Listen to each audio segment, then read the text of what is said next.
ரூபாய் திருப்பி செலுத்தப்படுகிறது. ஆனால் தமிழகத்துக்கு 29 பைசா அளவில் மட்டுமே நாம் செலுத்திய வரிகள் இன்று திருப்பி நம்ம திட்டங்களுக்காக வழங்கப்படுகிறது.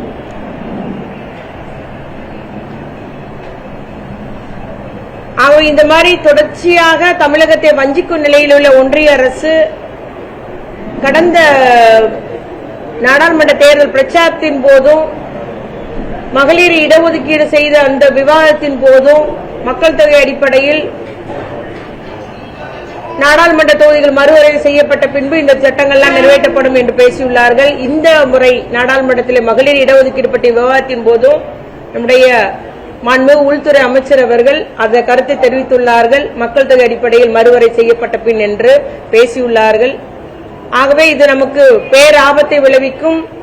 அரசு திட்டங்களை, அரசுடைய கொள்கைகளை முறையாக பின்பற்றி வளர்ச்சி திட்டங்களை நோக்கி வளர்ச்சி இலக்குகளை அடைந்த மாநிலங்கள் பாதிக்கப்பட்டுவிடக்கூடாது. நம்முடைய தமிழகத்தினுடைய பிரதிநிதித்துவம் உள்ளிட்ட தென் மாநிலங்களுடைய பிரதிநிதித்துவம் நாடாளுமன்றத்தில் ஒழிக்கப்பட வேண்டும் என்பதற்காக தான் நம்முடைய முதலமைச்சர் அவர்கள் இந்த ஒரு குரல் கொடுக்கிறார்கள் என்பதை நான் இங்கு கூறிக்கொள்ள விரும்புகிறேன்.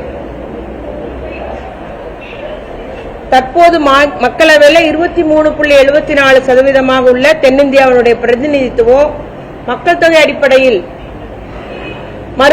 மறுவரையறை செய்தால் அது 18.97% குறையும் என தேர்தல் ஆணைய புள்ளி விவரங்களை தெரிவிக்கின்றன. கடந்த பிரச்சாரத்தின் போது கூட, தெலுங்கானா பிரச்சாரத்தின் போது கூட நம்முடைய பெருமதிப்பிற்குரிய பிரதம மந்திரி அவர்கள் மக்கள் தொகை அடிப்படையில் மறுவரை செய்தால் தென்னிந்தியாவில் 100 தொகுதிகள் குறையும் என்று கூறினார்கள். ஆகவே அவர்களுடைய நடவடிக்கைகள் தென் இந்தியாவை வஞ்சிக்கக்கூடியதாக தெரிய வருவதால் தான் நம்முடைய முதலமைச்சர் அவர்கள் இந்த ஒரு முன்னெடுப்பை எடுத்துள்ளார்கள். ஆகவே நிச்சயமாக எல்லாரும் இதிலே எந்த ஒரு பாகுபாடு இல்லாமல் நம்முடைய தமிழ்நாட்டு நலன், எதிர்கால நம்முடைய சந்ததியின் நலனோடு அதை மனதில் கொண்டு இதற்கு ஆதரவு தெரிவித்திட வேண்டும், நம்முடைய முதலமைச்சரோடு கைகோத்திட வேண்டும் என்று நம்முடைய முதலமைச்சர் அவர்கள் அதுதான் இந்த முன்னெடுப்பை எடுத்துள்ளார்கள். எல்லாரும் ஆதரவு தெரிவித்திட வேண்டும் என்று நாங்கள் கேட்டுக்கொள்ள விரும்புகிறோம். ஒருவேளை எல்லாமே நாங்கள் 848 தொகுதியை உழைக்கிறோம்னு சொன்னா கூட நம்மளுடைய மக்களவை தொகுதிகளுடைய எண்ணிக்கை உயரும். ஆனால் நம்முடைய பிரதிநிதித்துவம் என்பது 19.39% தான் இருக்கும். ஆகவே நம்முடைய தமிழகத்தினுடைய அந்த பிரதிநிதித்துவம் குறைந்துவிடக்கூடாது, தமிழகத்தினுடைய அந்த விகிதாச்சாரம் குறைந்துவிடக்கூடாது என்பதை தான் நம்முடைய முதலமைச்சர் அவர்கள் வலியுறுத்தி சொல்கிறார்கள் என்பதை நான் இங்கு கூறிக்கொள்ள விரும்புகிறேன். அதுபோல நம்முடைய நேற்றைய தினத்தில் கூட மாண்புமிகு மத்திய ஒன்றிய உள்துறை அமைச்சர் அவர்கள் ஒரு கூட்டத்தில் பேசியுள்ளார்கள். ஆனால் அதில் இன்னும் தெளிவாக அவர் அந்த பேசவில்லை. அந்த இடத்துல அவர் இன்னும் தெளிவுபடுத்த வேண்டும். கடந்த அதுபோல இந்திரா காந்தி அம்மையார் இருக்கும்போது இதே கோரிக்கை வைத்த போது மக்கள் தொகை கட்டுப்பாடு திட்டத்தை நிறைவேற்றியதனால இந்த மாதிரி தென் மாநிலங்களில் மக்கள் தொகை கட்டுப்பட்டுள்ளது. ஆகவே இந்த மக்கள் தொகை அடிப்படையில் நாடாளுமன்ற தொகுதியை மறுவரை செய்யும் இந்த சட்டம் திருத்தப்பட்டது. 1976 திருத்தப்பட்டது. 25 ஆண்டுகளுக்கு இந்த சட்டம் அமல்படுத்தப்படாது என்று திருத்தப்பட்டது இந்திரா காந்தி அம்மையார் அவர்களால்.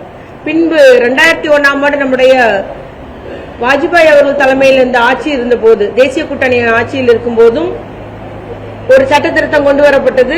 மக்கள் தொகை கணக்கெடுப்பு அடிப்படையிலே இந்த மக்களவை மறுசீரமைப்பு செய்யப்படாது என்று திருத்தம் கொண்டு வந்தார் திரு வாஜ்பாய் அவர்கள் கொண்டு வந்தார்கள். 2026க்கு பின்பு முடிவு செய்யலாம் என்று அந்த சட்ட திருத்தம் முடிவு செய்யப்பட்டது. ஆகவே சட்டப்படி அந்த 84வது திருத்த சட்டப்படி முன்னாள் பிரதமர் வாஜ்பாய் அவர்கள் செய்த சட்ட திருத்தப்படியே நம்ம 2031 தான் மக்கள் தொகை கணக்கெடுப்பு முடிவு எடுக்கணும். இல்லைன்னா அந்த சட்டத்தை உரிய முடிவு எடுக்கணும். நம்முடைய முதலமைச்சர் கோருவது தமிழகத்தில் உள்ளிட்ட தென்னிந்திய மக்களுடைய பிரதிநிதித்துவம் குறையக்கூடாது, நாங்கள் குரலற்றவர்களாக ஆகிவிடக்கூடாது. எப்படி வடகிழக்கு மாநிலத்தில் உள்ள மணிப்பூர்ல 1.5 வருஷமா பற்றி எரிஞ்சது, பெண்கள் எல்லாம் அடக்கி ஒடுக்கப்பட்டார்கள், அவ்வளவு வன்முறை தலைவிரித்து அடையது. ஆனா யாருமே கேட்கல, ஒன்றிய அரசு திரும்பி கூட பார்க்கல. ஆக நம்முடைய பிரதிநிதித்துவம் மக்களவையில் குறைக்கும் போது நம்ம குரலற்றவர்களாக ஆகிவிடும், நம்முடைய குரல் யாருக்கும் கேட்காத ஒரு குரலாக ஆகிவிடும். ஆகவே நம்முடைய உரிமையை காப்பாற்றிட வேண்டும் என்றுதான் நம்முடைய முதலமைச்சர்கள் இந்த முன்னெடுப்பை எடுத்துள்ளார்கள். அதற்கு பல்வேறு தரப்பினரும் அனைத்து அரசியல் கட்சியினருமே இதுக்கு ஆதரவு தர வேண்டும் என்று நான் அன்போடு கேட்டுக்கொள்ள விரும்புகிறேன். மக்கள் மத்தியில் இதை எப்படி கொண்டு சேர்க்க போறீங்க? இப்ப நம்ம புரிஞ்சுக்கலாங்க, 2 பாயிண்ட் தான். ஏற்கனவே இந்திரா காந்தி அம்மையார் ஒரு சட்ட திருத்தம் கொண்டு வந்திருக்காங்க, வாஜ்பாய் அவர் கொண்டு வந்திருக்காங்க.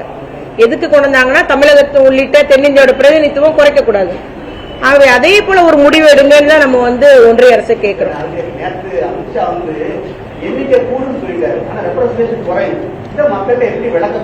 இப்ப விளக்கிருக்கோம்லங்க, அது மாதிரி எல்லா கூட்டத்திலும் நம்ம பேசும்போது புரிஞ்சுக்கிடுவாங்க எல்லா மக்களுமே.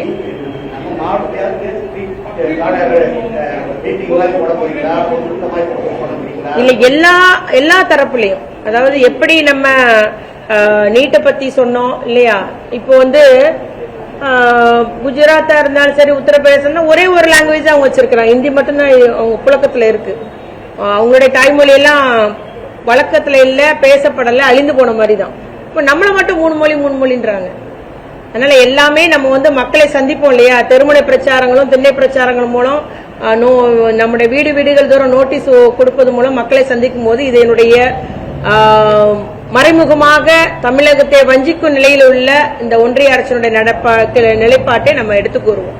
ஆகவே ஒன்றிய அரசு நிச்சயமாக தமிழகம் உள்ளிட்ட தென்னிந்தியாவுடைய விகிதாச்சாரம் குறையாதபடி, பிரதிநிதித்துவம் குறையாதபடி சட்டப்படி ஒரு நடவடிக்கை எடுக்க வேண்டும், இல்ல மீண்டும் சட்ட திருத்தம் கொண்டு வர வேண்டும் என்பதுதான் எங்களுடைய முதலமைச்சர் அவர்கள் ஒன்றிய அரசை வலியுறுத்துகிறார்கள்.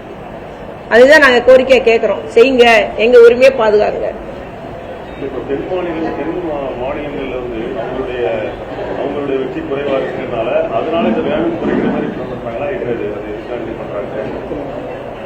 இருக்கலாம், உள்நோக்கம் அதுவாக இருக்கலாம். ஏன்னா இங்கெல்லாம் தொகுதி குறைஞ்ச போது அந்த வட மாநிலத்தில் உள்ள ஒரு 4 மாநிலத்தில் மட்டுமே அவங்க வெற்றி பெற்றாலே ஆட்சி பொறுப்பேற்கக்கூடிய ஒரு நிலையில உருவாகும். ஏன்னா அங்க மக்கள் தொகை அதிகம், தொகுதி எண்ணிக்கை கூடும். அதனால அவங்களுடைய உள்நோக்கம் அதுவாக இருக்குமோன்னு சந்தேகப்படுறோம்.